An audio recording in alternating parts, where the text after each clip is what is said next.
Khaki was hired by the Department of Interior out of a little town in Arizona called Sierra Vista, and they were hired to do database work.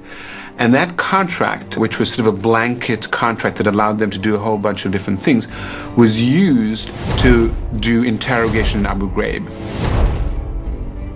So what ostensibly was a contract to do clerical work or IT work turned out to be getting information not from a computer but from human beings in a notorious prison in Iraq. At the time of the scandals in the spring of 2004, roughly 50% of the interrogators were private contractors.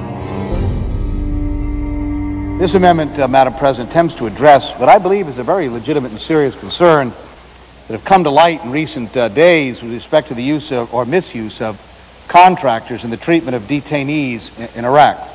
Quite simply, Madam President, this amendment would prohibit the use of contractors in interrogations of prisoners and in offensive military operations. It just seems to me abundantly clear that we cannot hire private contractors to perform a function as inherently governmental, inherently sensitive, indeed inherently explosive, and for which there must be accountability, as is the interrogation of prisoners.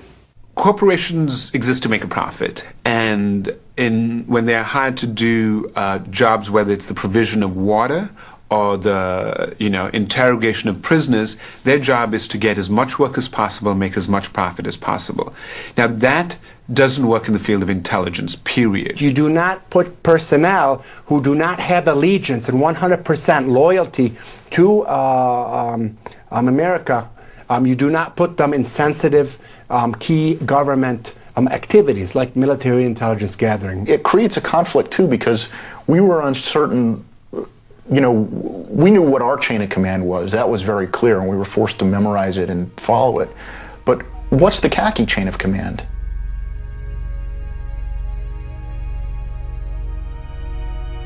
بفضل هاي الشركات السجون أصبحت معسكرات للتدريب على العنف، وفوجئت بالاعتقال، وبالفعل بعد يومين نقلت إلى سجن أبو غريب، ورفع الكيس من رأسي ووجدت نفسي أمام مجموعة عسكر مجندين يعني من دول المحققين عرفنا فيما بعد، مجموعة حوالي 8 أو 10 وولون علي يضعون البندقية بأماكن حساسة بالجسم، وبالإضافة إلى الضرب، وكنت أسمع به استغاثات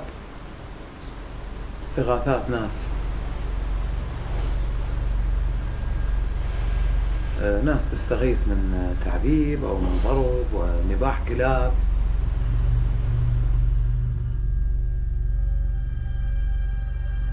There was a wink and a nod approach. We have these rules, you're going to follow them, but we're not going to spend that much time making sure that you're going to follow them. And if I don't know about what's going on, then I can, have plausible deniability. The contractor is safely in an office in the United States somewhere, so no direct supervision. And to just simply say, well, I guess they got out of control, I don't know where they were taking their instructions from, it seems to excuse all of them. I have reproduced an excerpt from the job posting as it was reprinted in the Washington Post on May 10th on the poster here behind me. And let me read it for you. It says, under minimal supervision, will assist, and goes on. Key words, under minimal supervision. In 2003, the Pentagon essentially panicked, and a very desperate Secretary of Defense did whatever he had to do very, very quickly to try to get more intelligence. If that meant running out and hiring a bunch of contractors who didn't know what they were doing and putting them wrongly into the chain of command of military intelligence, that's what they did. They were desperate.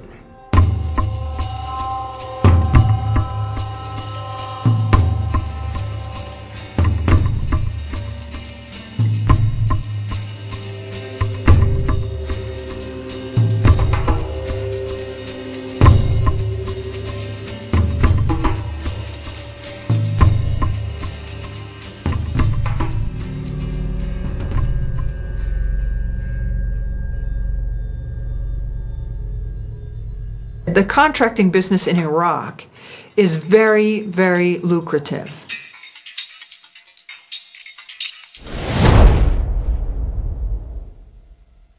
there was so much money being given away over there to contractors. I mean, there were jobs that didn't even need to be there. You know, we'd go into the tent to use our internet, and the woman who would put my name down to assign me to a computer would be a civilian contractor who was making six figures to be over there.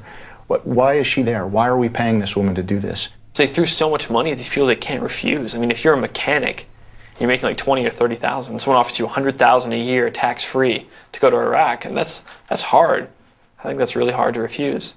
They would very often sit down with soldiers, particularly from Reserve or National Guard, and say, hey man, you know, what are you making, $3,000 a month over here?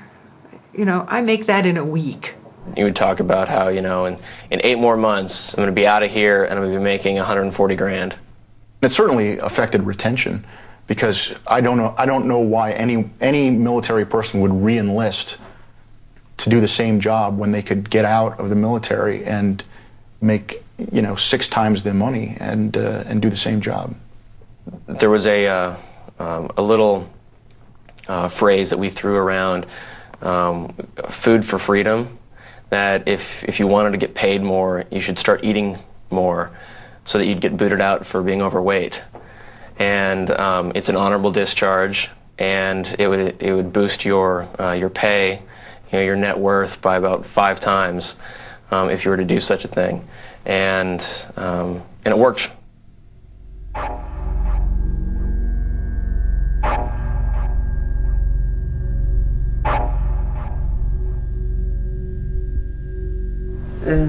جو علينا الامريكان بال11:30 بالليل واخذوني انا وابني، فابني دا يقول لهم هذه امي، فاجا الامريكي جرني من ايدي حيل قال لي جو سكو هيك حيل صح، فقال لي اعترفي، اذا ما تعترفين على الارهابيين اللي وياك فحوديك مكان يعتدون عليك ويلعبون بيش طوبه الامريكان، فاحسن لك احكي انت وابنك.